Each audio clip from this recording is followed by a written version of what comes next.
한부모 가구의 절반은 저소득 가구로 경제적 사정이 어렵습니다. 이 양육비를 제때 받지 못하면 상황이 더 심각한데요. 정부는 한부모 가족의 양육 환경을 개선하기 위해 처음으로 종합 대책을 발표했습니다. 보도에 진태희 기자입니다.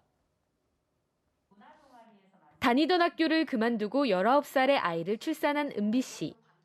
병을 앓는 아버지에게도 아이를 반기지 않는 대학생 친부한테도 경제적 지원은 받지 못했습니다. 거주하던 한부모 시설의 도움을 받아 지금은 양육비 소송을 진행 중입니다. 당장의 생계가 급했고 당장 월세를 내야 하고 휴대폰비를 내야 하고 지금 우리 냉장고에 아무것도 먹을 게 없는데 미성년 자녀를 양육하는 한부모 가구 가운데 절반은 저소득 가구입니다.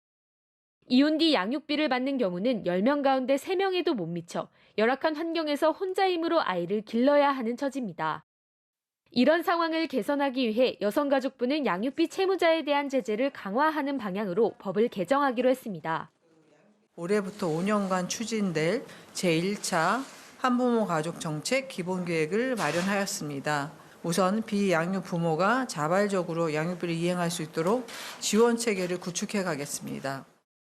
양육비 채무자에 대한 감치 명령과는 별개로 양육비 이행을 하지 않으면 형사처벌도 가능하게 할 계획입니다. 양육비 소송 기간을 줄이기 위해 채무자 동의 없이 소득 재산을 조회하는 방안도 추진합니다. 여기에 정부가 일정 금액의 양육비를 먼저 주고 비양육자에게 구상권을 청구해 돌려받는 양육비 선지급제 도입도 검토하기로 했습니다. 한부모 가정의 생활고를 개선하기 위한 대책도 내놨습니다. 아동 양육비 지원 대상을 늘리고 공공요금 감면 혜택이 있는 한부모 가족 증명서 발급 대상도 확대할 계획입니다. 현행 중위소득 60% 이하에서 소득 기준을 상향하는 식입니다. 이외에도 한부모 가족 복지시설 입소 기간을 지금보다 최대 2년 늘리고 영구임대주택 우선 공급 대상에 기초생활수급자 한부모 가족을 추가하기로 했습니다.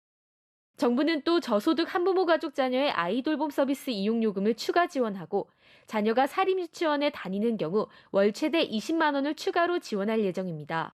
EBS 뉴스 진태입니다.